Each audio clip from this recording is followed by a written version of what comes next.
Good afternoon, welcome. Thank you all so much for joining us. I'm Josh Schimmels, publisher and CEO of the Los Angeles Business Journal, and it's an honor to be kicking off our 2020 Women's Leadership Series.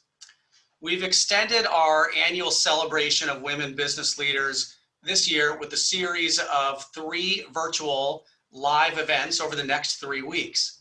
The format of our first 2 weeks, today and then again next Wednesday, will be a series of 3 panels on each day.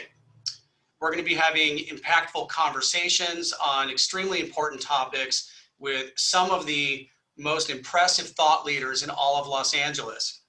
Then 2 weeks from today, on October 21st, the series will culminate with our Women's Leadership Awards and our keynote speaker, where we've got Jane Schwartzberg, Managing Director Head, Strategic Client Segments, with UBS Wealth Management USA.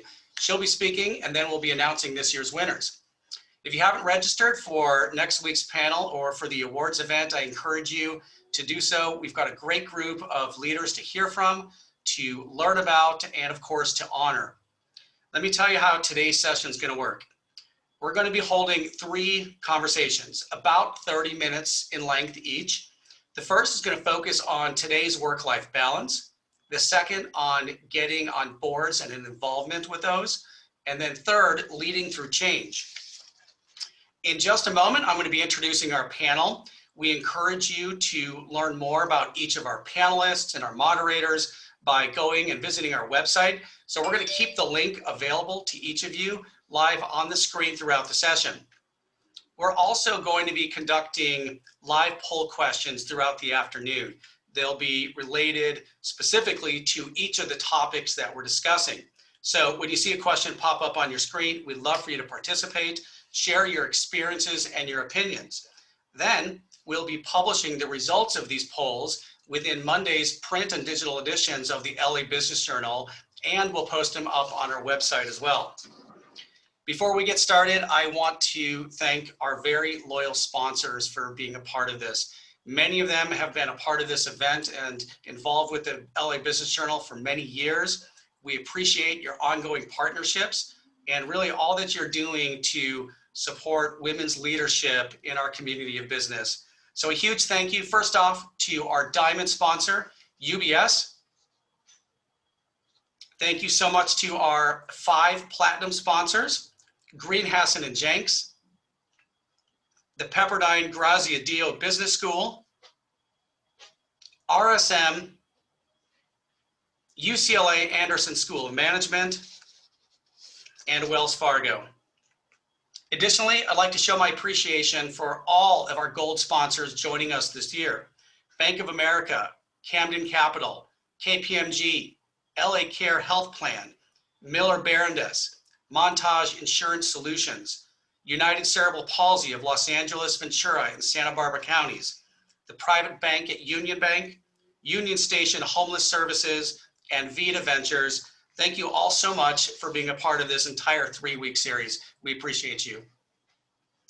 And finally, I'd like to thank a few of the women here at the LA Business Journal who've made an incredible contribution to not only this series, but continue to keep us leading the way in journalism in each edition and every week that we publish. So a special thank you to Stephanie Barbarin, who is our managing editor, Nina Bays, creative and production director, Alex Davila, executive director and events and marketing, Eva Juicy, senior advertising manager, and Ellen Mason, national advertising sales manager. I want to thank all of you guys for all you do. We have an absolutely amazing team here, and you're going to have a chance to meet a few of them over the next couple of weeks throughout each of these programs. Before we start the panel, I'd like to introduce and ask Alex Davila, who is our executive director of events and marketing. Alex, I'd like to have you say a few words, please. Thanks, Josh. Hi, everyone. As Josh mentioned, my name is Alex Davila. I'm the Executive Director of Events and Marketing here at the Los Angeles Business Journal. I wanted to welcome you all to part 1 of our 3-part Women Leadership Series. While I'm sad we're not in person this year, I'm really excited for the virtual format that we've put together. I wanted to thank the women participating in our panels You truly are an inspiration, and I've really enjoyed getting to know each one of you. You're all amazing, and I know our audience is going to learn so much from your knowledge and insights. A special thank you to my team. I'm so proud of all the work that we've done to put together this entire series, this whole session, and I'm really looking forward to learning from everybody. Thanks, Josh. Alex, thank you, and again, your team. Your ability to transform this entire series and others that we've been doing into a virtual platform has been nothing short of amazing. So thank you for all that you're doing. You know, I'll tell you, this event for me is extremely important for a number of reasons. First, I had the pleasure of being here in 2014 when we initially converted this awards luncheon into this new format, which I've always found has been much more engaging and interesting, and we get to learn so much more from each of our panelists and moderators. On a professional note, you know, we're seeing more companies creating formal processes for internal women's leadership initiatives. The concept is it's expansive to ensuring both men and women are taking active roles in sponsoring the success of female employees. We're gonna have a little chance to learn more about that concept in one of next week's panels, where we specifically address mentorship and sponsorship. And on a personal note, I am a father of 2 daughters. I do tell them about these types of events, and I bring them to these types of events so that they can be inspired. As an example, last year in Phoenix, I had the honor of watching my older daughter, Sienna, who you see on the screen now. She was only 11 at the time, and she took the stage in front of more than 600 women at a packed ballroom, and it was absolutely amazing. She had the courage to speak from the podium by herself, and she amazed me as she announced and presented the Women's Award for Rising Star of the Year. It was truly a special experience for me. I know it was a special experience for her as she got to meet all of the honorees and women and learn about their careers. So I do also know that if my younger daughter, Emily, were with us and not on Zoom school, she'd be watching and being a part of this today as well. So I want to thank each of our panelists, our moderators, and all of our award nominees for all that you do to continue to inspire the next generation of young women leaders. So thank you all. All right, we have a lot of topics that we want to cover, so we're going to jump right into our first panel right now. There couldn't be a more appropriate time to talk about work-life balance than today. 2020 has forced us all to figure out how to do things in new ways. We're all having to take more on, and we're seeing challenges created that we never thought would exist. Here to provide some insight, please welcome our panelists, Natalie Barron, Certified Financial Planner and Portfolio Manager with UBS, Misty de Lamare, Director of Communications at LA Care Health Plan, Kandee Rochelle Lewis, Executive Director of the Positive Results Corporation, and today's moderator, Penny Greigo, Media Relations Specialist at LA Care Health Plan. Penny, thank you so much for joining us. It's a pleasure to have you. Thank you very much, Josh. I'm honored to be moderating another LA Business Journal panel, and I know our time is limited, so we're going to get right into our panel now. Our first question is for Misty de Lamare. This session is an important one in any given year, but takes on so much more significance in 2020. How has your work-life balance changed since the pandemic, and what tips do you have for many of the women who are now working from home full-time?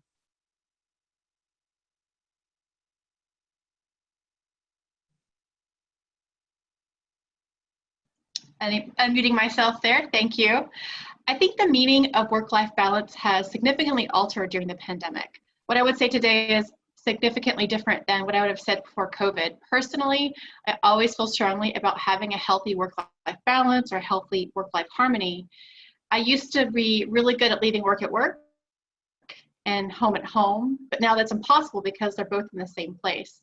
So how I have adapted is to become more flexible with my schedule.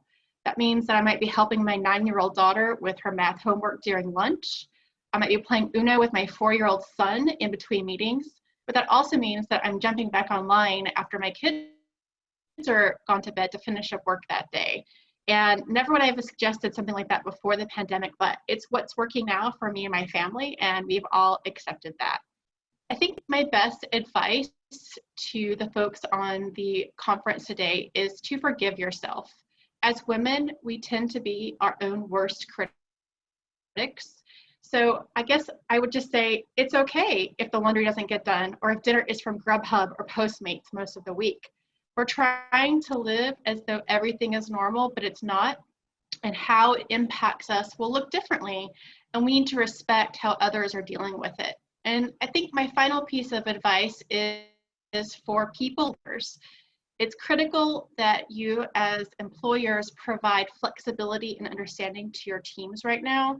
I've gotten a lot of really important feedback from my team of individuals who are all dealing with different personal circumstances, and the flexibility and support that I give them has really been crucial to their overall well-being. And so I would just pass that along as a word of advice to other people leaders.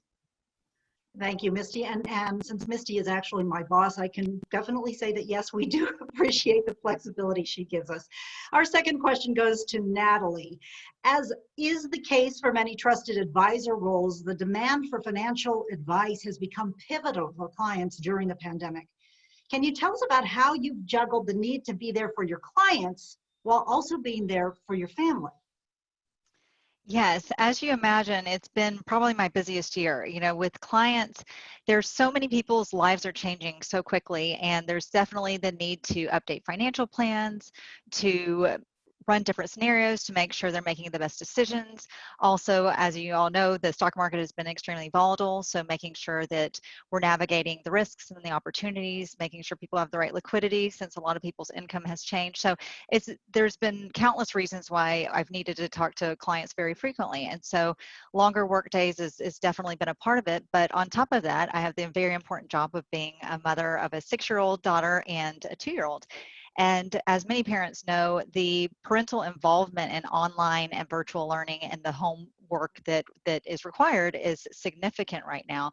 And so although I'm very fortunate, I have a stay-at-home, my husband is a wonderful stay-at-home dad, there's still a lot required of both of us, because when he's doing the schooling with my 6-year-old, what do we do with the 2-year-old? And my 2-year-old is, we joke that her nickname is Danger, because if you take your eyes off of her for 2 seconds, you'll find her doing something dangerous. So, where there's definitely the pull for me, even with a stay-at-home dad, to definitely be doing a lot of involvement throughout the day. So how I've juggled it all is really by having an incredible team. I'm very fortunate to be a part of a 7-member financial advisory team that backs me up and supports me so wonderfully. And then also, having such a wonderful support system at home with my husband, but also, and just making sure that I'm trying to make everything as efficient as possible. One of the ways that I've had to do that is really step up the technology at home, which I definitely made my life run a lot smoother, so that I literally, my firm has been excellent in making sure that they've adapted our technology to work efficiently at home, but I also got all of the computer set up exactly like I have at the office, so that there's nothing, there's not an inefficiency there. And then also the thing that many women are so good at, which is multitasking and planning your day and figuring out a way to basically squeeze things in, whether it's, if you're on a conference call that's just an educational conference call, jump on the spin bike at the same time and knock 2 things out at once. Whatever it needs to do to kind of plan your day, juggle it, and get it all in has been kind of how I've tried to balance it all. Thank you, Natalie. That's great. I know that we are all trying to balance it. Kandee, I think all of us have probably felt a little traumatized during this pandemic. Of course, some more so than others, of course. How does trauma impact work-life balance, especially for parents working from home? Thank you very much. So some of the signs of trauma include depression, anger, sadness, and eating disorders, all of which causes disconnection in and around the family. And trauma may look like working excessive hours, or barely being able to get out of bed in the morning, or caring for your children and your family. Alcohol and substance abuse or use may increase or begin, as well as violence, such as bullying, verbal, emotional, financial, and physical abuse can really take off at that time. And sometimes people are already living in that, so it gets increasingly worse. However, trauma appears. Your children's anxiety levels will mirror yours. So one of the most concerning things that Positive Results has been addressing in the last 6 months are children attempting suicide and parents not realizing the impact of trauma on their babies and their children, because children feel as much as adults do. Trauma is not an I thing.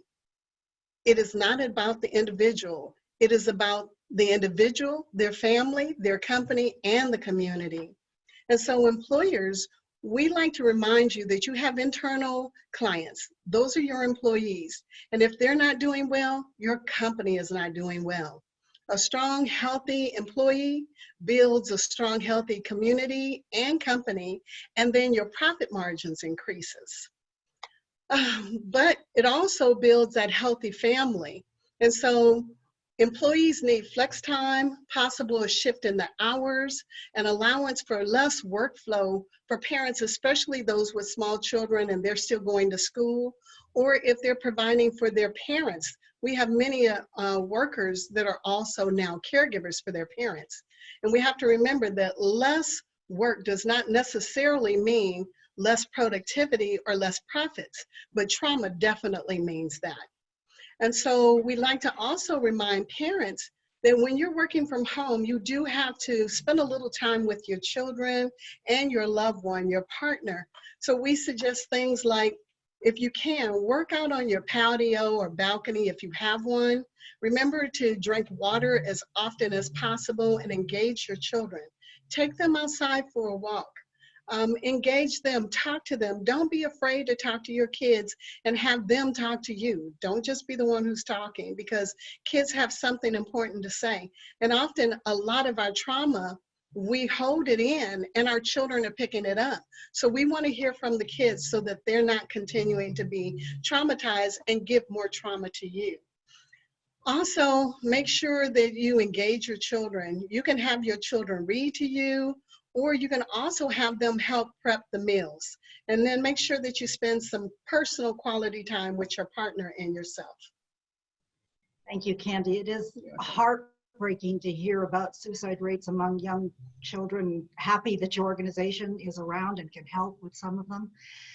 Misty, let's move to you. The LABJ conducted a readership poll last month about work-life balance. The results showed that of those working from home, more than 60% of people are reporting that while their work hours may not be 9 to 5 today, they're finding themselves putting in more hours per week than they were pre-pandemic. Yes, like we are. How can we manage this better, and why is self-care so important? Well, I have to say I'm one of those individuals for sure. I feel like I have 2 jobs right now, my regular job and my COVID job. I think that for me, self-care has been a way to help me stay sane. I like to equate this to putting on your oxygen mask first before you help others.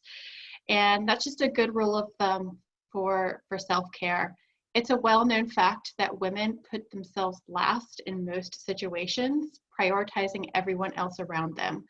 And I think it's just very important that we take time to take care of ourselves so that we can then in turn take care of others. This will look different for different people. It can mean an evening walk every day. It can mean a home spa day. I have a good friend who early on in the pandemic started driving around at night by herself in the car, just listening to music without her kids, so she could have that 1 hour of solitude. And so it will look different for different people. In fact, I loved the idea of getting outside and doing a little bit of work outside. I was able to transform my patio so I could take some of my phone calls out there and get some vitamin D. So again, I just think it's very important that we take that self-care time so that we can take care of ourselves, which will help us better take care of others. I agree completely. Thank you so much, Misty. Kandee, what strengths do women, especially women of color, bring to a company? And how do you see women impacting a company's work-life culture? So Black women are resourceful, we're creative, innovative, diligent, and skilled at creating something out of very little and oftentimes nothing. Black women have been change agents, powerful, unrelenting, and we're determined. We are survivors. Black women have risen above all circumstances and situations. And we find these types of Black women and women of color in leadership position where they're changing the culture of their company and the community.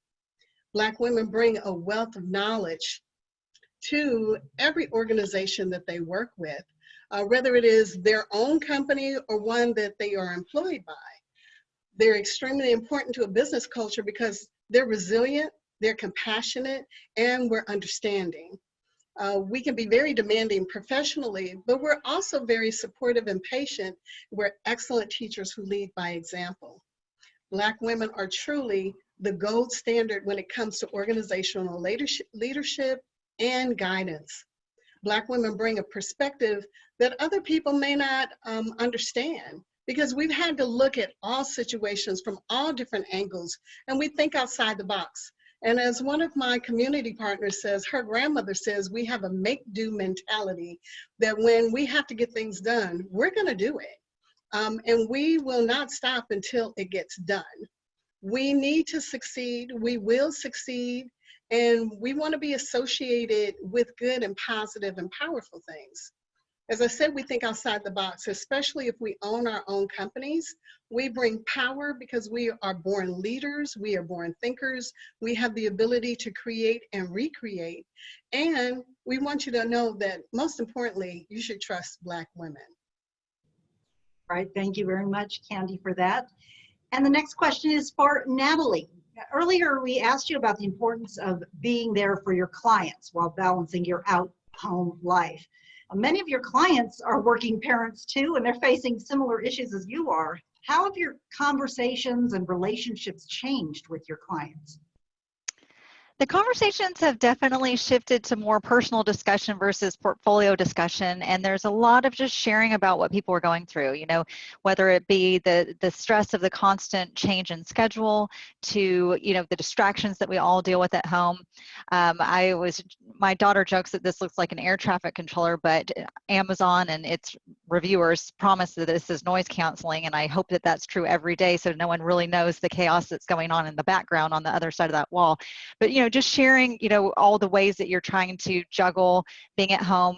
You know, there's a lot of anxiety that people have with their kids going back to school and then worrying about the emotional and educational impacts on their kids right now. A lot of clients have kids in college right now, and there's, you know, you're dealing with a lot of different things from a lot of different ages. So I would say there's definitely a lot of connecting on that we're all dealing with some level of concern and life changing and how we're all managing it. Thank you very much, Natalie. I just saw that pop-up question that about kids working at having virtual learning at home, and I'm so glad that I don't. And I know a couple of you do up there. I don't know how you're doing it. We are actually right down to our last question. One last question. I'm going to ask each of our panelists to respond to it. Here's a question. Outside of the office and outside of your responsibilities at home, what are one or two things that you do to stay grounded, to stay healthy, to stay happy during a time of such uncertainty? Misty, we're going to start with you. So to be completely honest, how I keep myself happy and sane is a little bit of retail therapy. Amazon has been my best friend, whereas Ulta and Sephora. However, all kidding aside, I am a woman of faith, and I think that has definitely kept me grounded, kept me mentally healthy. I also have learned to get outside of the house every day, so I tend to take a walk in the evening. And also I make sure that I have plenty of time away from work with my family. And you know, we stay home most of the time, and so just getting out of the house and going on those safe family trips has meant a world of difference to me. Very good. I like the retail therapy. I've done a bit of that myself. Kandee, how about you? So because my job is really heavy and we deal with a lot of trauma, I stay grounded in 3 different ways. I really love to read. I love to have a hard copy book in my hand and find a great space to cuddle up in, whether it is outside or a comfy chair. I love comedy. Laughing makes my heart beat really well. And so I just enjoy comedy and water. If I can't go swimming, I want to put my feet in the water. Anything that is that calming balance, that's what I love. All right, thank you. And Natalie? One of the things that I love doing, and it's something that I can do with both my girls, is gardening. So we've done a lot of gardening, and although our vegetable garden is about 75% dead, we're still very proud of it. But so being outside with my girls is really what makes me happy, and we do that daily. And then also, I definitely spend time on myself by kind of recharging with my great girlfriends. I have a lot of wonderful friends, and we're very supportive of one another and sharing about, you know, all the things that we're navigating with, you know, being working moms, et cetera. So that's definitely something that helps me kind of reset. That's wonderful. I know one thing that I have really loved and has been able to give me the time to find time to, you know, to be happy is I don't have an hour and a half commute each way to work anymore. And I'm sure there's some of you that are enjoying that as well. And it's given me the time to work out, like, you know, which I didn't have any time before. We've been able to swim in the morning. It's so great. But anyway, that I really enjoy. But we actually have a little bit more time. So I do want to ask you for just one or two takeaways on the best advice for recreating your work environment, your office at home. Misty, we'll start with you. I know you didn't have a desk at first. I did not. So I spent the first several weeks at my kitchen table and finally realized we were in this for the long haul. So I bought a pretty easily, pretty small desk that now I'm sitting up in my bedroom. I bought a nicer chair so that my back wouldn't hurt. And I luckily had my laptop at home and we Citrix in. So for me, it was pretty easy because I don't have a lot of equipment and I have been able to make it work. Natalie? I basically, I started to talk about this earlier, recreated the exact same setup that I have at the office. So I have my very large screen, you know, I have everything exactly like I had it at the office. So it kind of helps me feel more like I'm working like I used to. It's probably more of a mental thing, but when I have the exact same setup, it makes me feel less like I'm working from home and more like I've got my true office set up. Yeah, I wish I could do that completely, but we have so many security things that we go through at LA Care that I can't have like my double screen and different things that I work with. But I know what you mean. I try to get it as close as possible to my office at home. I mean, at work. Kandee, what about you?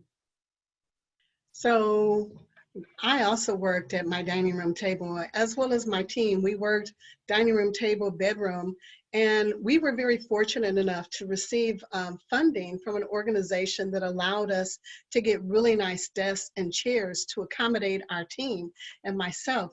And so I'm excited because I'm redecorating one of my children's rooms that moved out and branding it with all the things that I need to remind me of my office. Luckily, I do work 8 miles from my office, and I'm here now. So we try and make things as easy as possible. So sometimes we're here and sometimes we're home. But I'm thankful that we have great space at home to work from, because that's really important. I know what you mean.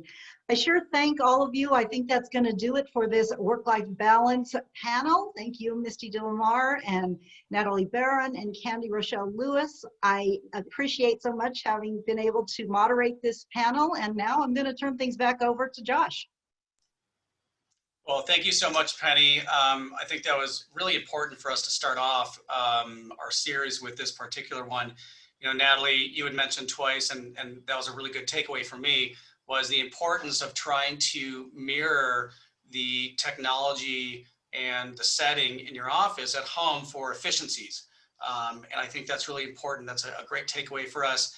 And Kandee, you know, when you were speaking early on, it really struck a chord with making sure that, you know, that within our work organizations, we're understanding the importance of seeing the challenges that some of our employees are having with the time commitments at home, whether it's with with schooling or other commitments, or just challenges working from home and not having that socialization, and really just understanding the balance. So thank you so much for sharing that. I appreciate all three of you and all of your words. Thank you again so much. So we're going to shift topics a little bit here and talk about boards. A recent index unveiled that women make up only 26% of board director seat positions in the United States.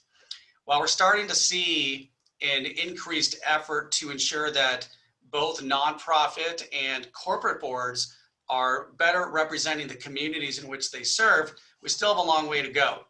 So our next panel is going to share their experience and advice on the importance of being involved on boards and provide takeaways on how each of you can get involved. So please welcome our second group of panelists. First off, we have Lori Anderson. She's the president and CEO of United Cerebral Palsy of Los Angeles, Ventura, and Santa Barbara counties. Kellie Hawkins, senior vice president at EKA. Michelle Wroan, Los Angeles office managing partner with KPMG. She served 3 years on the committee to elect KPMG board members. She's been a board member of Girl Scouts of Greater Los Angeles, as well as the Los Angeles World Affairs Council and Town Hall. And please welcome today's moderator, Donella M. Wilson, partner nonprofit services, chief philanthropy officer at GHJ Foundation. And she's also a board member and former board chair of the Downtown Women's Center. Donella, welcome, and thank you so much for being here. Thank you, Josh. Welcome, everyone. A board sets the strategic direction for an organization, and a successful board, one that is going to be able to innovate and adapt, therefore needs a wide diversity of skills among its members, both in their backgrounds and in their experience. And so gender, racial, and ethnic diversity in particular are crucial to effectively address societal challenges and inequities. So in our brief time today, we're going to discuss some practical approaches to increasing that diversity. Kellie, what do you see as the barriers to board service for women, especially for BIPOC women? And what practical advice do you have for overcoming them, both for the organization and for its prospective board members? Sure, thank you so much, Donella. You know, the thing I want to just reiterate throughout today's comments is access, action, and accountability, right? So when we're talking about barriers, it's about creating access for these women. Traditionally, Black women have not been on corporate boards, right? We are starting to see more being named to boards, but the honest truth is we are lacking in terms of our presence on corporate boards. In terms of nonprofit boards, definitely a little more in terms of our demographic being represented there. But traditionally, we have not. We have been the volunteers of nonprofits. We have provided free advice. But I think we are now in a social awakening across the country where we are seeing that there is a need not just to check a box, but to also include Black women who are skilled in certain areas to serve on your board. I created the Downtown Women's Center Leadership Council as a result of their own reflection as an organization to say we need to create a pipeline of future board members. Also recognizing that their demographic was predominantly African American, I believe they themselves also realized that they needed to have an increase of Black women that would become engaged with the organization and potentially one day serve on their board. So the Leadership Council was a group of emerging leaders that were really focused on board advocacy, volunteerism, and fundraising. So that is one way that an organization can remove the barrier. The other barriers can be time commitments, right? Or lack of awareness of those opportunities. So a vehicle such as a leadership council actually creates that opportunity takes action, reaches out to that next generation of potential board members and embraces them, but also holds the organization accountable for ensuring that we are slowly moving these individuals into board seats. The other piece is, as a board member, you have a responsibility to look at who is going to be your successor, whether it's someone from your organization or someone outside of your organization. But you should be looking to bring in someone that is basically a replica of you, because there was a unique skill set that you brought to that board that they want to maintain. And it's very important that you have a skill set, but it's also important that you are a Black woman, if that is the case, or you're just a woman that needs to be on that board offering a very unique perspective. And then lastly, I would say organizations and companies should partner with organizations like ABLE, the African American Board Leadership Institute, which basically provides a training. It is now a virtual training over 3 weeks that African Americans are now being trained to serve in board positions. And so ABLE, we can put that information in the chat for individuals that may be interested in learning more, as well as organizations or companies that may want to partner with them and look at which potential candidates could come out of that network. Thank you, Kelly. A number of very important points coming out of that, Kelly. I appreciate that. Obviously, the importance of creating a pipeline for board service, and that leadership council that you created or co-created with the Downtown Women's Center, I know has been tremendously successful in creating advocates and a path for future board members, because it is very important that boards are representative of the communities that they serve. And then also the responsibility that every individual board member has for succession, for planning for their own succession. So thank you. And to our audience, I will be dropping some resources in the Q&A specifically for board leadership fellowship programs, such as ABLE, the one that Kelly referenced, because these are tremendous resources for future board leaders. So now I'm going to turn to Laurie. Laurie, how have you created opportunities for the next generation of women to serve on your board? And how has this approach benefited your organization? Thank you. UCPLA's junior board was established in 2016, and it was to create the next generation of leaders. It offers opportunities for young professionals to learn more about the importance of supporting nonprofit organizations and their mission. Right now, we have 15 very ambitious up-and-coming professional leaders on our board, and interestingly, 67% of them are women, and all of the officers, the positions are filled by women. UCPLA, we've created a win-win partnership with some of the local universities. We have teamed up with UCLA, Anderson School of Management, and we've also partnered with Pepperdine. Recently, the students from the UCLA Anderson School of Management worked with our team on creating a business plan for a new micro enterprise that we will be rolling out the first of the year. So this partnership has allowed the students the opportunity to connect with our staff, our team, our agency, and really embrace our mission. And it's also been a really great recruiting tool for new junior board members.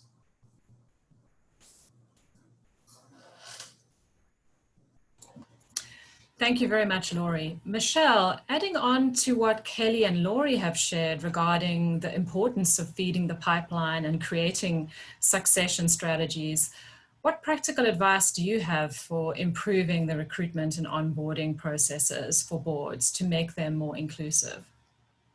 Yes, just want to make sure you can hear me okay, Donella? Yes, I can. Okay, good. Okay, good. Just double checking. You know, it is everyone's responsibility on the board to help recruit. And generally, you know, there is a committee that's dedicated to recruitment, board development. And what we've found on the boards that I serve is that the majority of the recruitment and pipeline tends to come from those on the committee, as well as the maybe CEO, chairman who have pins in the particular area that they're serving from the standpoint of the organization. And so that limits the network that is available and that's out there.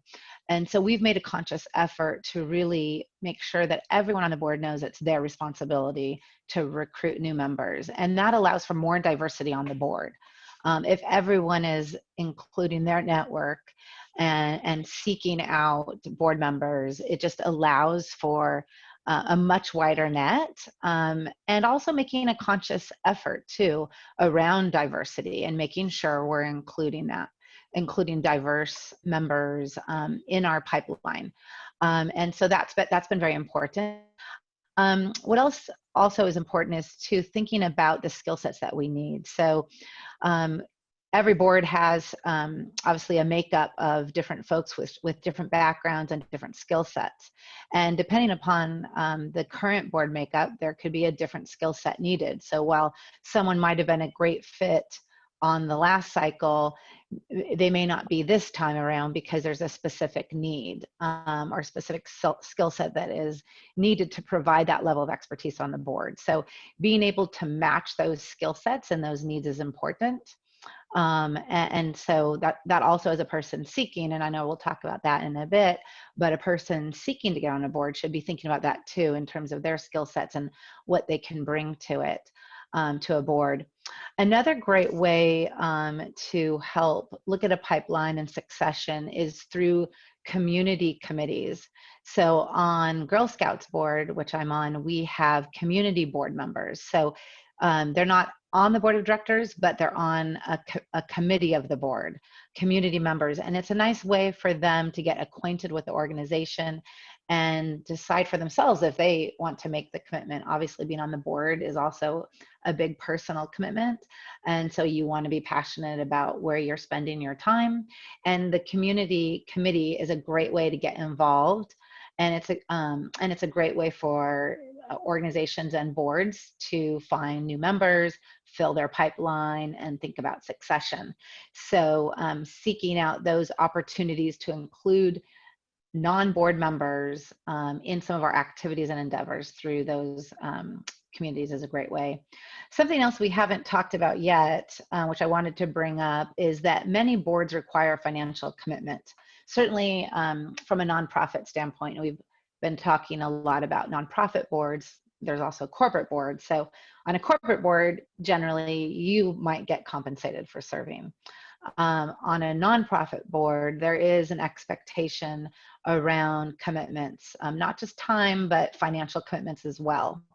And so that can be a barrier for some as they look to get onto different boards, depending on what the give or get is to contribute on a board. And so one of the things I would recommend for boards as they think about recruitment and filling a pipeline is what other skill sets and services can a board member offer beyond dollars. So if the financial commitment may not match at this stage of your life, there might be something else that you have to offer, if you will, a pro bono type service or contribution to the organization, so that that financial commitment doesn't become a barrier to folks wanting to participate on boards. And then lastly, just to your point about onboarding, a great practice that we have instituted on a couple of mine is having a mentor program. So for a new board member coming on, matching them up with an existing board member, someone who's been on for a couple of years on the board and can help mentor that person and onboard them, educate them about the organization and the governance and the workings of the organization is really helpful. In addition to having a larger onboarding session as well. So that just a couple ideas there. So I'll stop now. Thank you so much, Michelle. Lots of good ideas there, particularly the service on committees, I think is a wonderful way of really for both parties, right? One, to get a taste of the organization and what it might be like to work alongside these board members, and then vice versa, for the organization to get a sense of the commitment of the prospective board member. So a good training ground, plus you have the advantage of getting even more perspectives and ideas when you broaden your committee composition. And then, of course, thinking a little bit more creatively about the give-get.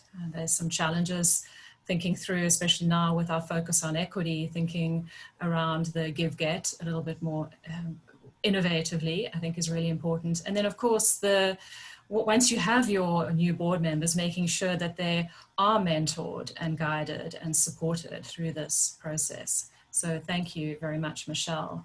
Laurie, I was just reflecting on your quite impressive change in board composition, 67% women board members at your board. So as you navigated that change in organizational culture that was in place for over 30 years with a board of mostly men, how did you do it? Well, change is a challenge. So it's a great question because the world is changing every day. And boards and companies that don't start to embrace change and doing things differently are absolutely going to get left behind. And managing change requires a lot of work, and it's a seamless transition from a current state to what the desired future state is. And like I said, implementing change is extremely difficult. There's some things that you can do to make it a little bit easier for the transition for everyone. One, have very, very clearly defined goals on where you want to be. Make sure that you're communicating. Communication is so important, and transparency in the communication, it has to be from beginning to end for all of the members. You need to manage everyone's expectations of what the board is and what it should look like in the future. And of course, as you make little milestones and you see new members start coming on, celebrate those wins. No matter how small the win is, celebrate the win. And you know, it's been really interesting over the last year. I've gotten to watch, you know, the board members at UCPLA and the staff, really just everyone, really start to gain the momentum that they have needed in order to embrace change, explore new and more innovative ways of thinking and doing things, and really new ways of doing business.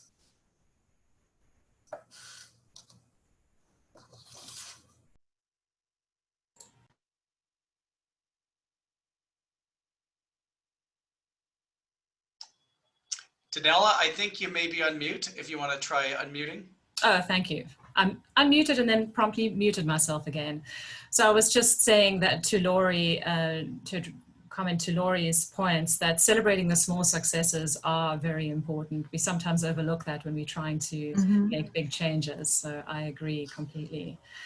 And Kellie now, being invested in a board obviously requires a lot of time, energy, and commitment if you're going to do it properly, and we hope everyone will.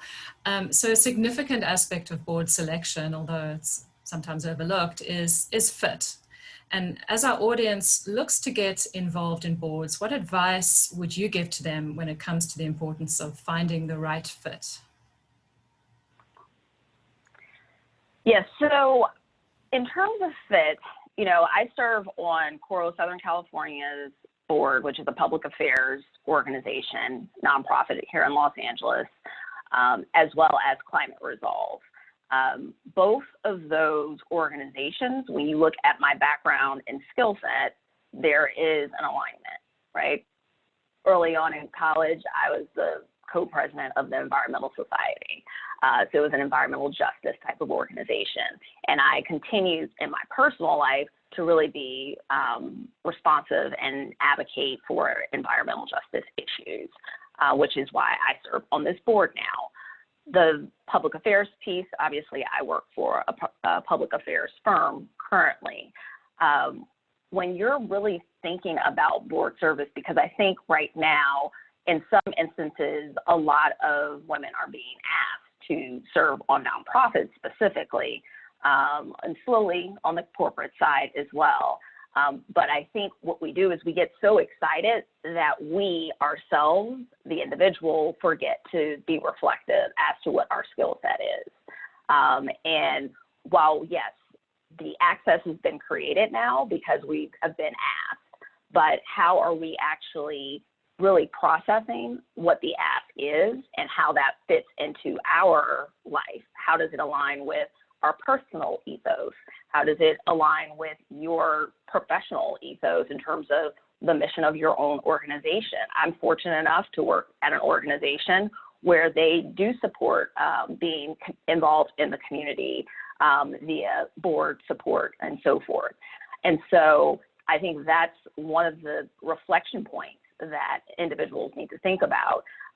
In terms of the organizations looking at fit and taking that action to engage those individuals, it's really important. I think Donella talked a little bit about it, and I think Michelle or Lori may have also hit upon the importance of committees, using that as really the training ground for you to say, I'm learning about this organization, and this organization is also learning about me, because not every organization is going to be the best fit for you.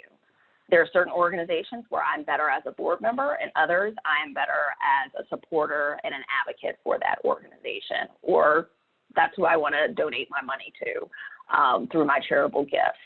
And so I think those are things to ask oneself. Also, if, for instance, you cannot maybe take them up on the offer of serving on that board, are you thinking about other women in your network or professional space, whether personal or professional or personal networks, that you can recommend? Because we do ourselves as a community of women a disservice by not having another 2 women that we can actually push forward, right? So because we have to hold ourselves accountable. There's a lot of us on board, but it is our job. It is my duty to make sure that another young Black woman has the same opportunities to serve on nonprofit boards and to one day serve on any corporate board. So that is what I would say about the fit component, making sure that you are really treating this as not just, oh, I'm so lucky that they came and asked me, but really being reflective, because it's an honor and a privilege for both parties, you as the individual and they as the corporation or the organization. Thank you, Kelly. So a few things to ponder there. Obviously, for yourself, the importance of making sure that your professional and personal interests are aligned. And then on the other side, for the organizations, going back to a comment that's all of our panelists have made to a certain extent, of using the committees as that training ground for future board members. And obviously the importance for a board of really defining their needs of their organization, knowing who you're looking for. It's super important. And then, Kelly, I really like that, holding yourself, each one of us needs to hold ourselves accountable individually for our own succession. Think about two other women, perhaps in this case, who may succeed you on the board. So great messages there. And we've had a few questions in the Q&A regarding how do I get onto a corporate board? And so the final question is actually for Michelle, and maybe Michelle can give us some tips here. So Michelle, what advice do you have for women wanting to serve on a corporate board? We've probably touched a little bit more on non-profit board, but maybe if you can focus on the corporate side. Sure. Several things. One, getting experience on a nonprofit board is helpful. And, we've talked a lot about that already, about, finding what fits your passion, what you're interested in. And Kelly did a great job just talking about, it's a two-way street. Having that experience, serving on a board is a great first step for future corporate board experience, where you're actually on a corporate board with opportunities to help an organization grow. And so that's important, understanding your skill sets and what you can bring to a corporate board, and potentially joining also community organizations, specifically professional organizations, and being active in those organizations is helpful because it allows you to exhibit your skill set there. there are professional recruiters out there too that specifically recruit for corporate boards. So corporations will hire these recruiting firms, headhunters, if you will, that are specific to board service. And as many of you know, California specifically requires that every corporate board have a female on it. That is great news for California, and hopefully that expands across all of the U.S. But it's important that you, one, are enhancing your own skill set through some of these organizations, that networking element, gaining experience on a board already from a nonprofit standpoint, or even through your own organization that you're working on, serving on committees there. Those are all first good steps to get that exposure, as well as through professional organizations. Great, some wonderful practical advice. And network, I guess, as well is very important, as well as you say, Michelle, with getting involved with associations and community organizations, and use a recruiter if you really are passionate and want to get onto a corporate board. So we are at our parting thoughts. And so I'd like to ask each of the panelists to answer a question. And Kellie, I'm going to start with you.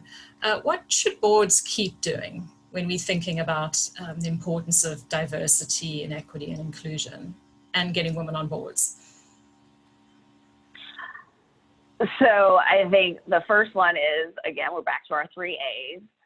We want to keep the organization and the corporations accountable, as well as the board itself. Board governance committees play a significant role in ensuring that there is a diverse board that reflects the population. And then the other piece is those organizations and corporations, I think a lot of times they think about their inner circle as individuals that they should reach out to, but they don't go beyond that first degree, right? So they're not delving in and really looking at their network to see, oh, they're making decisions for people without asking the question. So I come from a family of executive recruiters, and my dad taught me very young in this business, or that business before I went over to lobbying, that you don't make decisions for people. Let them tell you no in terms of an opportunity. So those potential board members that might be out there, they may be literally right under your nose. And I think being actionable, creating the access and the opportunity, it's one thing to say we support and uplift diversity and inclusion, but oh, by the way, we're not going to onboard any new board members for the next year. Oh, okay, well, there's a few reasons that could be occurring, right? It could be that they're just in the middle of a planning process. But if you're not being intentional and reflective as to why you wouldn't necessarily fill a gap, that could be filled with a person of color, a woman leader, and it doesn't have to be someone in the C-suite all the time. We get that a lot of times. In some circumstances, it could be mid-level management. It could be someone that wants to do the work, because it also depends if it's a working board versus just an advisory board. So I think the more organizations can just keep themselves accountable, partner with organizations like Ably to get more women into those seats, I think that's a good start for them. Thank you, Kellie. And Laurie, what should boards stop doing? That's a great question, because I've worked with a lot of boards. So I think that members need to stop coming into meetings with all of their opinions. They need to do their homework. I think it's really, really important that they do their homework before showing up to meetings. Boards are the highest governing authority within a management structure in a company, and they need to understand how the company is performing financially and if the company is operating in compliance with standards. So it's just really important that, again, accountability, like Kellie just said, that the board understands and knows what's going on in the company. I've had the privilege of watching our board engagement increase dramatically over the last year. And no doubt that's going to lead to the long-term success of any company. Thank you, Laurie. I do really appreciate that comment about doing your homework before coming to a board meeting, because if you are going to be able to have that really thoughtful discussion and debate to move the organization forward, to create impact, everyone needs to come to the table prepared and ready to have that discussion. And keeping in mind, of course, all of the governance responsibilities that board members have, it is crucial to turn up prepared. So I guess the boards should stop allowing board members to turn up unprepared for board meetings, and of course provide them with all the materials that they do need. And then our final one, since we're on the keep, stop, start pattern here, Michelle, what should boards start doing? I think a great practice is to do at least an annual self-assessment. We started doing this as well on one of my boards, and we did it, you know, there was the board development committee that oversaw it. We could submit in our responses anonymously if we wanted to, but to be able to get the feedback of how we're doing on all of these topics, many that we talked about today, diversity on the board for one, and getting the skill sets that we need, and the governance that we need, and are we doing our homework in advance of the meetings? All of those good things can really come out in a self-assessment of the board. So it's really a chance for everyone to weigh in, and then for us to evaluate what we collectively think. And so that's been, I think, something that's very helpful. And if boards aren't doing that already, I think that's something that they should start doing. Yes, I couldn't agree more. That is definitely one of the responsibilities that a board has, to annually self-assess and adjust as appropriate. So we have some excellent tips in there. And then, you know, the final reminder is just diverse boards create better results and have greater impact. So if we just keep that thought in front of us, diversity, that's what's going to be key to making a change and impact in the community and lead to stability and sustainability for organizations. And with that, I am going to turn it back to Josh. And thank you. Oh wait, I almost forgot to thank my wonderful panelists for all of their wisdom and guidance and great practical advice. Thank you. Thank you so much, Donella. You know, as I was listening to that, I found it fascinating. Something Michelle mentioned early on really resonated with me. When you talked about, in particular, nonprofit boards and the financial commitments that are almost always associated with those board seats.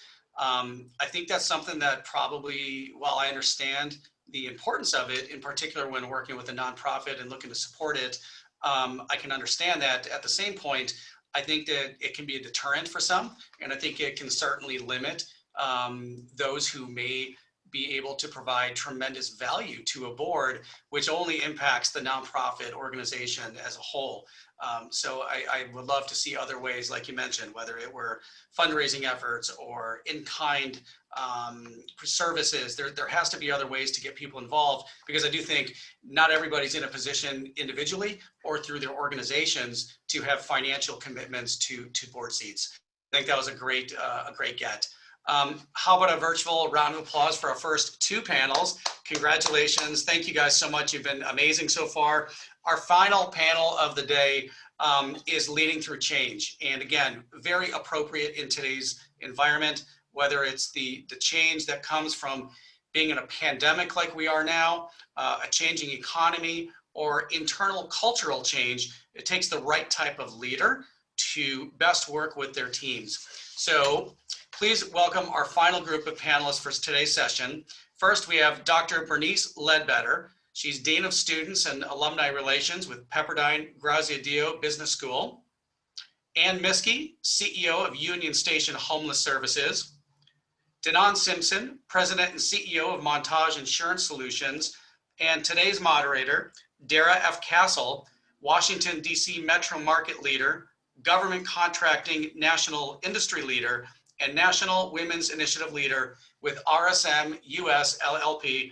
Dara, thank you so much for joining us from Washington on the East Coast. Thank you so much for having me. And ladies, thank you so much for being a part of this conversation today. I think we all know that we are living in a time of unprecedented change in our environments, both at work and personally. So very interested in hearing your thoughts on leading through change. And with that, we'll get started. So I'd like to extend the first question to Dr. Ledbetter. You know, we've heard from the previous panel about the challenges with work-life balance today. And, you know, I think as leaders, we deal with that. But we also have to manage significant changes as to the way we work with our teams. And so I'd like to know from you, what should leaders keep in mind when leading through such unprecedented times of change? Thank you, Dara, so much. What a great question.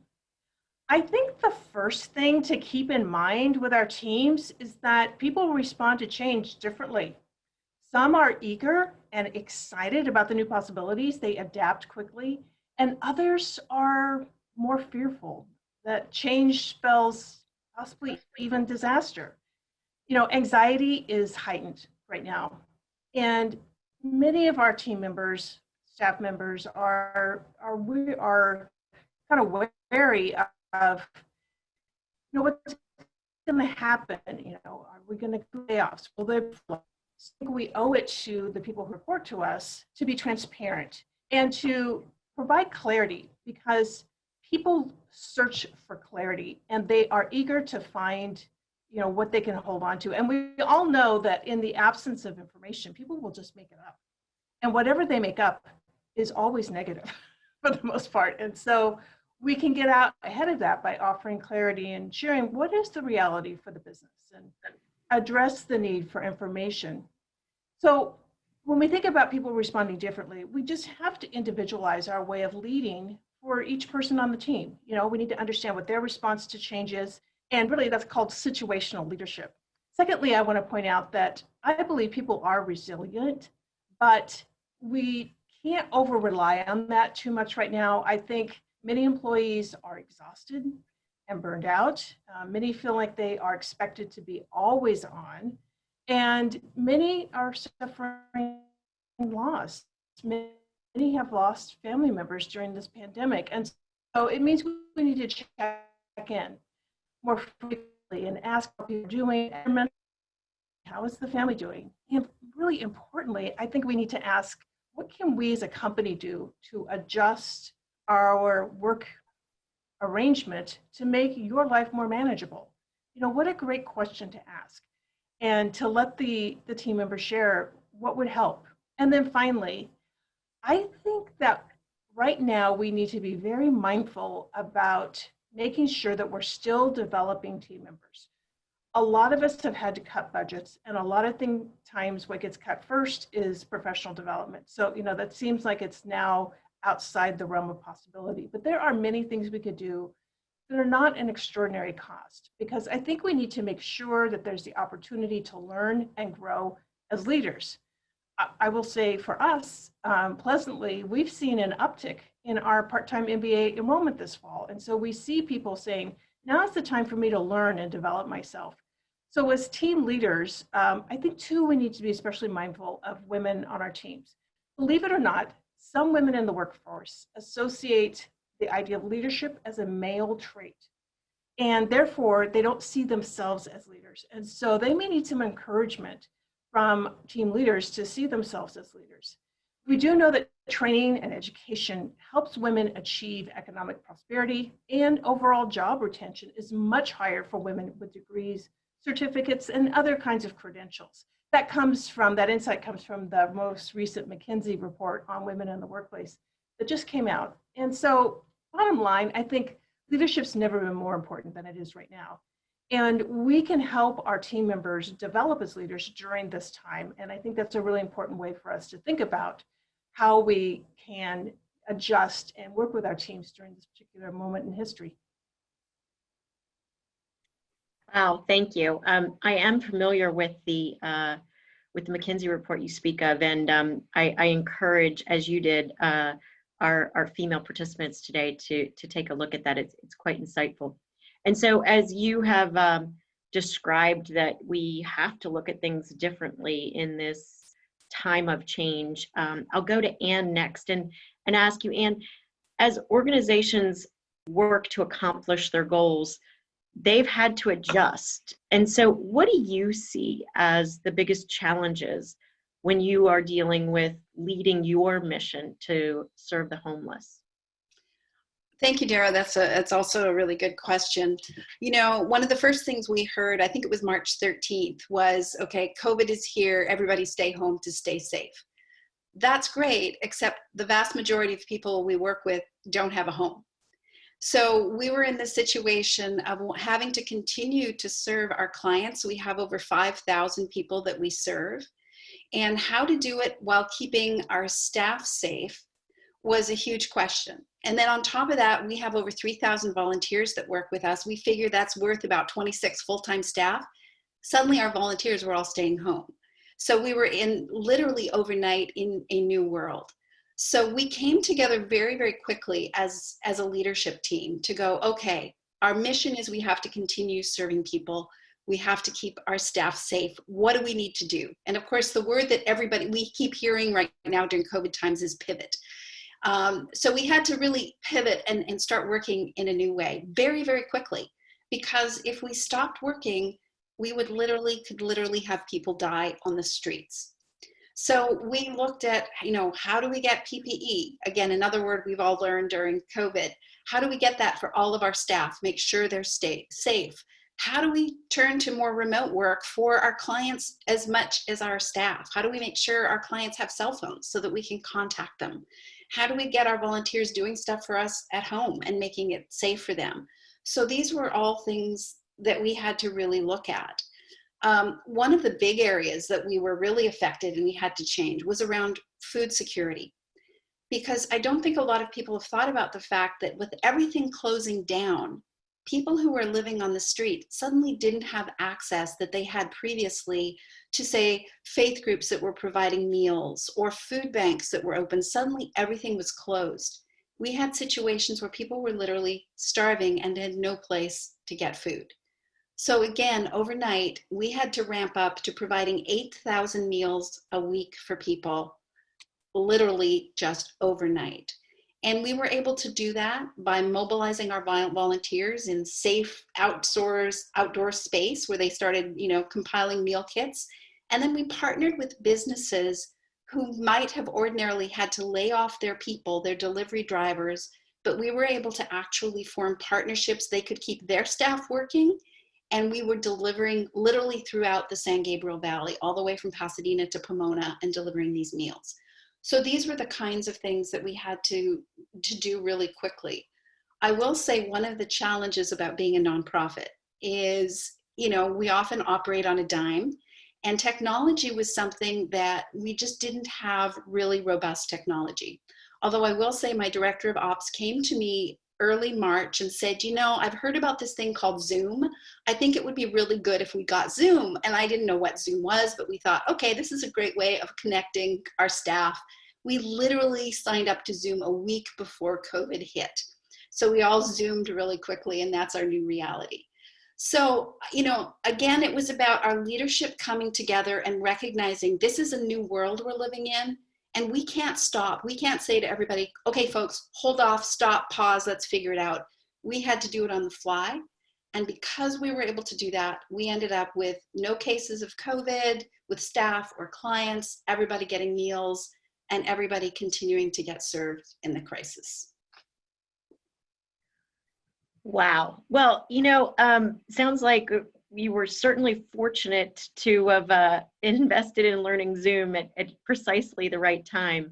But what an amazing story of leaning into change. So Danone, I'd like to go to you next.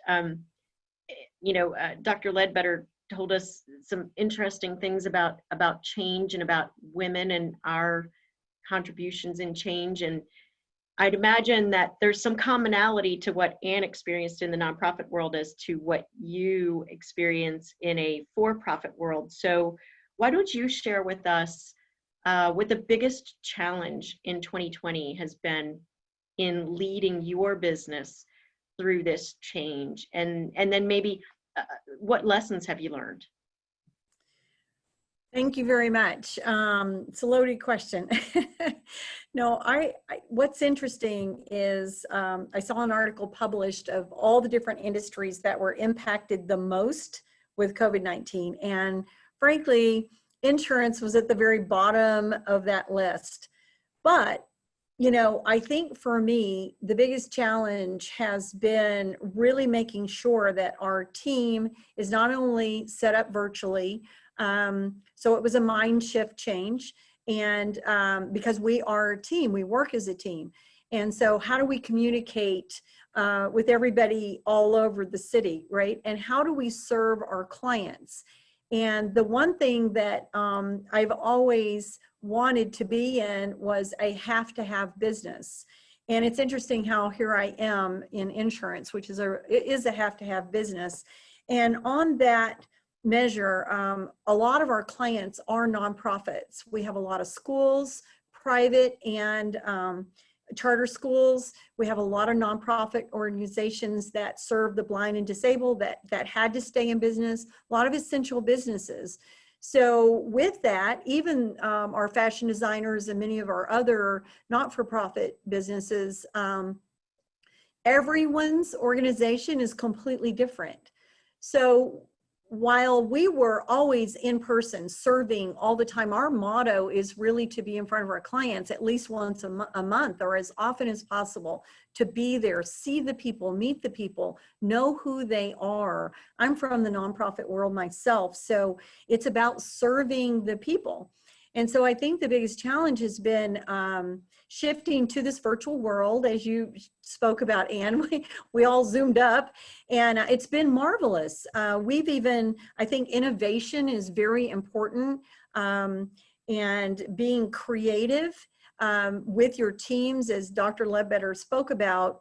You know, you have to have that buy-in with your teams. You have to listen to your employees with everything that they're going through. They're all extremely as unique as our clients. And so we've had 2 major losses just in our small organization of loved ones. That was very difficult. And being sensitive to all of our parents who are working from home.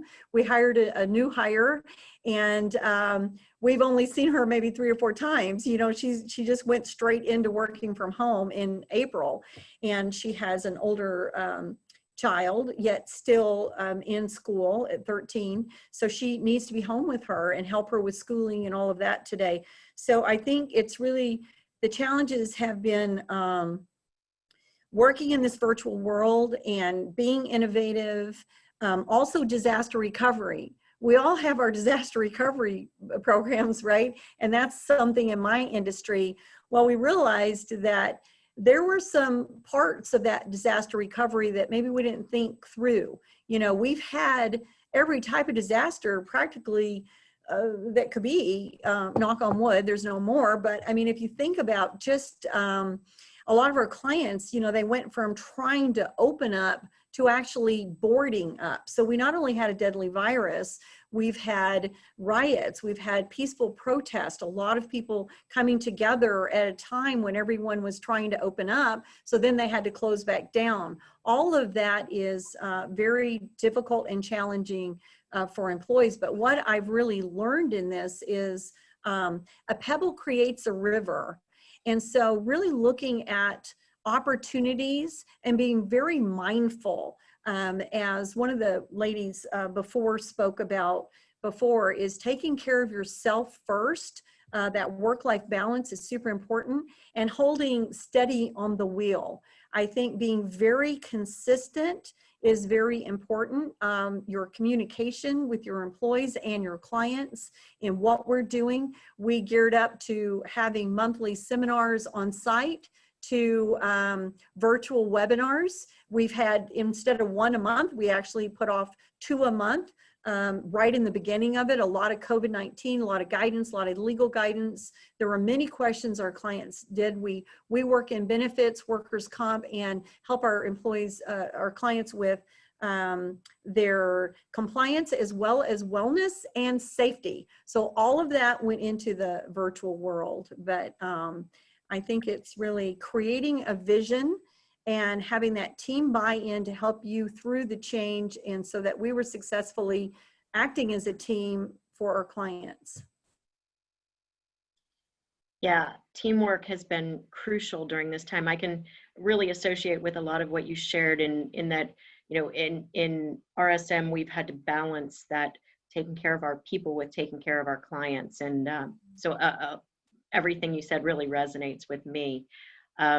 Dr. Ledbetter, let's go back to you again. I'd be fascinated to know, especially in my role as leading the Women's Initiative for my firm, how do you see women as having a unique way of leading themselves as well as others through change? That's a great question. And I have a couple of thoughts about that. So those that are experts in neuroscience have told us that the brains of men and women are the same. However, the way we take in information and sometimes make decisions can be very, very different. And so I've heard it described as a difference between laser and radar. So generalizations are always dangerous. However, for the sake of argument, it's been said that men kind of see things with a laser point, one sort of point on the horizon, focus on that. As women, we see the whole radar screen. It's almost like air traffic control. We see all of the data points flashing at the same time, and we're looking at the whole. And so as we're thinking about leading change and leading through change, women, I think, tend to think about what is the big picture here? And what are the small details that we also need to be paying attention to? If anyone out there is like me, sometimes our brains don't even shut off at night when it's time to go to sleep, because we're just firing on so many different things at the same time and trying to take account of everything that needs to be paid attention to. And so this kind of radar screen, I think, for women has gotten bigger, and there's more data points. And so it's made leading through change to be quite a challenge, but at the same time, that capacity to see the big picture, I think, has been really helpful in easing staff members and team members and colleagues into some more productive ways of working. But there's another important difference happening right now in the workplace that I do think needs to be noted. And again, this is a bit of a generalization, but the research seems to be suggesting that right now, a great deal of the responsibility is falling on working women to manage the home front, while also continuing to be really high performers in the workplace. So women are leading themselves, they're leading their teams at work and their families through unprecedented change. That's that big radar screen. So this is causing a particular kind of impact that we very much need to pay attention to. So going back to the McKinsey report, Women in the Workplace, they found that 1 in 3 mothers may be forced to scale back or opt out of working because of these dual demands of managing the work front and managing the home front. And that's particularly interesting and particularly noteworthy because it's the first time that we've seen signs of women leaving the workplace at higher rates than men. And by the way, the story is even worse for Black women, who, in addition to the demands just mentioned of home and work, have also experienced more microaggressions and more racism, both in the workplace and in society. It's important to remember that when racial violence happens in the news, but it goes unaddressed at work, it can leave Black employees feeling like they don't belong. And so we have a lot of people working remotely that are feeling very disconnected. And so as women with that radar screen, we can pick up on that and reach out and make sure that no one is feeling left behind and drifting away, because drift is a form of change. And so we don't want our staff members, going back to my earlier question, drifting away and feeling like there isn't an opportunity for them to belong in the workplace. So as we see women thinking about leaving the workplace or scaling down on their responsibilities, the thing of it is we're going to end up with fewer women in leadership and far fewer women on track to be future senior leaders. It's a bit scary because we've made a lot of progress, and there's some worry that we may be losing ground if women have to step away from the workplace. So what's needed? What's needed is a lot more flexibility from employers to help women stay the course. But there are going to need to be some opportunities for women to have, time. It's all about time to pay attention to children and their schoolwork, because every parent now is homeschooling. Essentially, every parent became a teacher to help their young children move through school at the same pace that they would have if school was meeting face to face.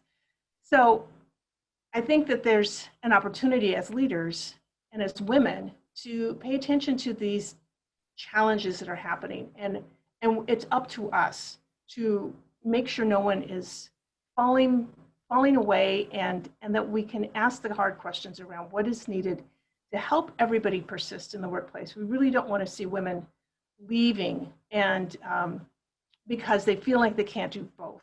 It's not that they don't love their work, it's just that they feel like they can't do both. And finally, I want to say, Black women need allies to speak up. So when something happens in our world, let's acknowledge the loss and grief and create work environments where Black women feel like they belong and like they're not, that they're not forgotten and they're not overlooked. And so I think we can really do a better job. I guess really the bottom line I'm trying to say is that I think women pay attention, and when we do, we really pick up on some important data points that can be attended to help everybody feel like they're having a better experience working. Wow, that is really compelling information, and information that we're all going to have to address if we're going to have women continue the movement toward being relevant in leadership, and as you said, the highest levels of leadership in our organizations. So thank you. That was really insightful information. And let's turn to you, and as a female leader yourself, tell us about the personal strengths or your personal leadership qualities that you have relied on most heavily as you've been leading through this time of change. That was a tricky question, because as I was looking at it during this time, I was thinking you have to draw on so much. But I think there are a couple of areas that for me became really important during this time. And one was perspective, putting things into perspective. And that's really hard when you wake up and it was like, oh, there is another crisis today. I've told my staff, we've got to prepare now for alien invasion, because that has to be what's next. But I think to be able to sit back, and some days I say to myself, is anybody going to die or get sick? No, then we can survive this. Then we're going to be okay. So it's really taking every day as it comes, recognizing that we have amazing people behind us, amazing leadership around me, and that we will get through whatever challenge we face.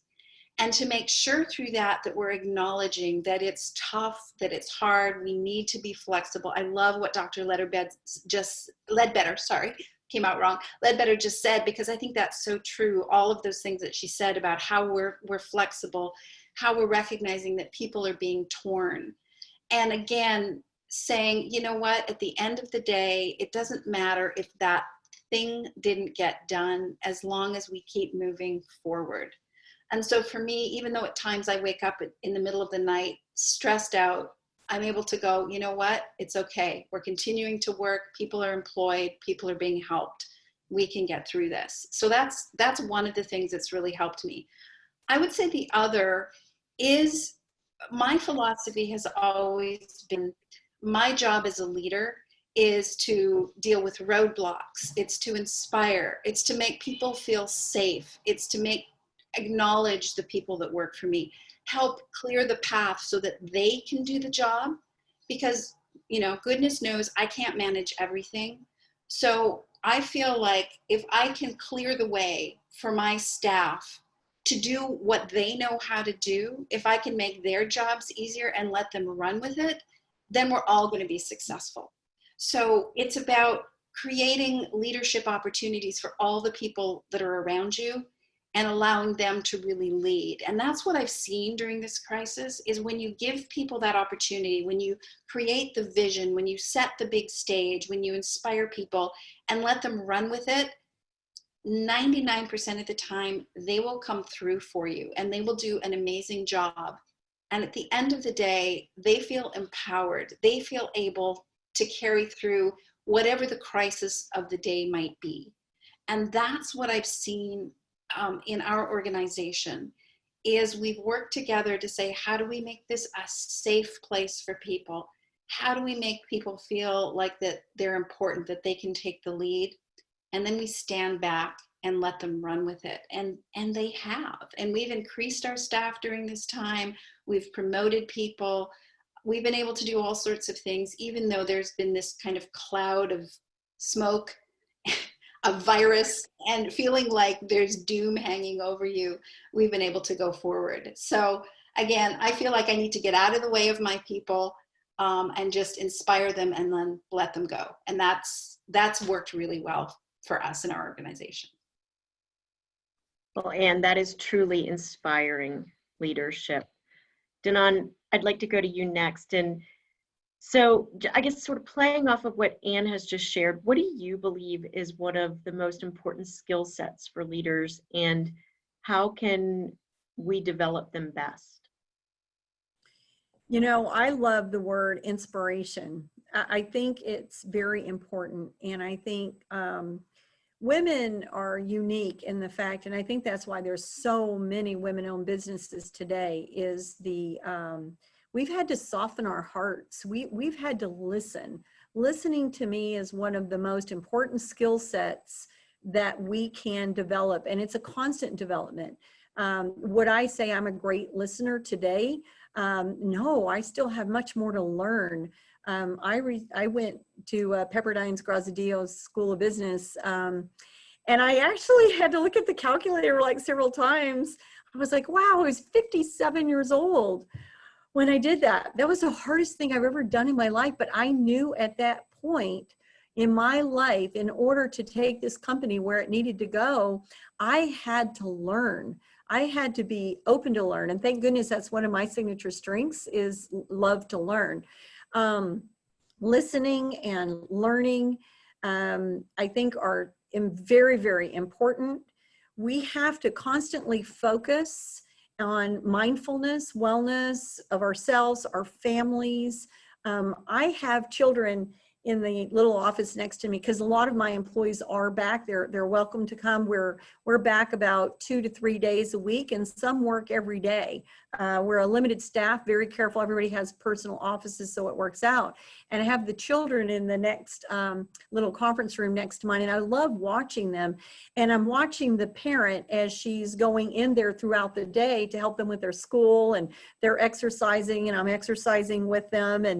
And I just think flexibility, I know that was a key word earlier from everyone, is we've had to be flexible and really make sure that we're listening to our employees, we're flexible with their work schedules, understanding, shift our mindsets. You know, I was speaking to a new client today that was talking about they're not returning to their offices, and they're having to spend a lot of money on their offices. That's painful. Another CEO, you know, in a travel industry, and, you know, he wants to get back. He wants his team. Everyone's really trying to do their best to hold on to their employees, furloughing, keeping their benefits, which is been wonderful for us. We've had to help a lot of our employer groups again with that compliance part of it. Compliance is a very important skill set, is for leaders to understand. We have to listen to our HR advisors on how to be kind to people and how to understand what they're going through, and then focusing on the company, the business, again, creating innovation, creating your teams, listening to them, in helping buy-in in projects that we're doing. We just created a wonderful project. I'm so excited about it. It's very innovative and different. And I think this year, there's going to be so many success stories out of this year. A lot of innovation is happening right now. That is where we were beginning to be in years before. Thank goodness, benefits most of our clients have virtual online enrollment systems. Thank goodness. Oh my goodness, it made it so much easier for us this year to be able to serve our clients well through all the open enrollments and everything we had to do. And I think that we're going to really end up with a lot of exciting new projects and opportunities. And then the other thing, I've been in nonprofit world my whole life, and I serve on a board as well. We all as business owners, we have to give back to our community. We have to really allow our employees do a lot of community work, and they love it. They're constantly putting packages together. We just did a mission project with our clients where they could select any client or any other nonprofit they wanted to, and we gave them a certain amount of money. Some of them even brought in some of their own money, and they could do whatever project they wanted. Our mission is to further our clients' mission with dedication, service, and integrity while protecting their assets and giving back to the community. So we were going through our mission, keeping our missions, our values, and our visions are very important right now. And everybody has to have buy-in into that to understand why we're on this planet. What are we here for? It's a higher purpose that we all have to serve and take care of one another. So it's exciting. And I think skill set's really listening and learning. And being sustainable, communicating well. Ladies, thank you. You know, at RSM we have a program called Women's Words of Wisdom, and each of you today has provided incredible fodder for new women's words of wisdom, as you have certainly provided the attendees today with great wisdom. I think we have time for just a short, another round of final thoughts.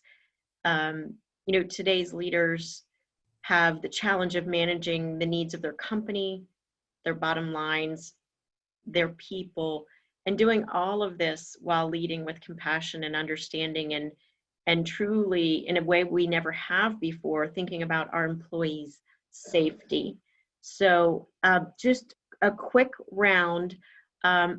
Would love to hear just one piece of advice that you would give for those who are leading in that same situation. And Anne, we'll start with you. I would say to still continue to set goals, because in this time of uncertainty, if you don't have a clear path for people, it can be very stressful. So, you know, anchor people with what you still want to accomplish, but then allow them the flexibility of how they get there, because that's essential. And then recognize and acknowledge how difficult these times are, and thank them for being able to continue to move on even during these times of turmoil and change. Danone, we'll go to you next. You know, I think that the biggest challenge in managing is the bottom line, is really watching the bottom line and caring about, you know, the financial is very, very important. And what we did is we have a certain percentage we give back to our clients. And so with that, we weren't going out in public and doing our health fairs and all the events. So we took that same percentage of, it ended up being 2.5% to 3%, and put it into this innovative virtual platform that we're creating for our clients. So I think it's that shifting our mindset and being creative. But one thing about me is I have 6 books on my desk right now, and there's 2 books I'd like to share with everyone that I have on my desk at all times. One of them is Great by Choice. Your 20-mile march is what's going to keep you guiding through the storms. So important. The greatest book I've ever read, besides the Bible. And this one is Blue Ocean Strategies. I'm now in Blue Ocean Shift. They're just, I have goosebumps right now. Very exciting books. And I want to share that in this last piece. And all of us is creating change for the better, realizing we're all human. We have to care for one another, care for all of us as though they were our own family. Thank you so much. Dr. Ledbetter, could you wrap us up with one short, quick piece of advice for our ladies today? Thank you so much. I'll try to be brief. So some of my research deals with values, and I found that women have an interesting value construct. Women's values tend to center around achievement and benevolence. And so I think for us that compassion and the bottom line, it's really not a choice of 2 opposites. It's really an opportunity, and Danone said this, to inspire a shared vision. I think that's what people are looking for right now, for how we keep the business going and maybe even growing through this COVID economy. And in times like this, I think it really is requisite upon leaders to bring us back to our shared values and illuminate the heart of our vision, which really is our purpose, right, as an organization. What is it that we really want to accomplish in the world? At the Graziadio School, we set out to develop best for the world leaders. So in closing, upon reflection, I really believe that the world is asking questions of purpose right now. Like, what is important? What and who really matters? And how we answer these questions illuminates our values and our priorities for our organizations and our communities and even our world for the long term, but also to create the future that we want to be a part of. And I think it's a future that satisfies a human longing for both achievement and benevolence so that we can achieve success, but we can bring people along with us and they feel included and they feel valued and they feel like they're part of something that's bigger than themselves. Ladies, Anne, Danone, Dr. Ledbetter, thank you so much. Your words of wisdom on leading through change have been inspiring, and we appreciate you sharing your thoughts with our attendees today. Josh, I will hand this back over to you. Thank you so much for allowing me to be the moderator today, and RSM appreciates the opportunity to participate in this great event. Thank you so much, Dara. And you know, I thought that was a fascinating conversation yet again. Dr. Ledbetter, you referenced a couple of things that, you know, I took some notes on. First off, the McKinsey report, I think that's come up a couple of times today. And earlier in the conversation in this session, you had referenced, you know, working and schooling from home. It appears to be having a greater impact on women. And I noticed as we were, the conversation was going on, there were a couple of comments in our Q&A from audience members who had referenced, I believe, a New York Times article. I've not had a chance to read it, that just came out today with similar findings and addressing similar issues. I think this is certainly something that needs to be examined and better understood. Outstanding panel. Thank you all so much. Dara, Danone, Anne, and Dr. Ledbetter, you guys were all fantastic today. I want to thank all of our panelists and moderators for your time, your energy, and your involvement in the series. I want to remind everybody that you'll be able to review and see the results of all of the live poll questions that we've done throughout the day online at our website and also in Monday's edition of the Business Journal. Lastly, if you want to hear more, we've got another exciting panel, 3 panels lined up, another session next Wednesday, where we'll be addressing the power of mentorship and sponsorship, navigating today's finance, and the road to entrepreneurship. And then, of course, we've got our October 21st Women's Leadership Award celebration. Please make sure that you register and join us, and join in for our keynote as well. Thank you all so much for tuning in, and we hope to see you next week. Have a good day.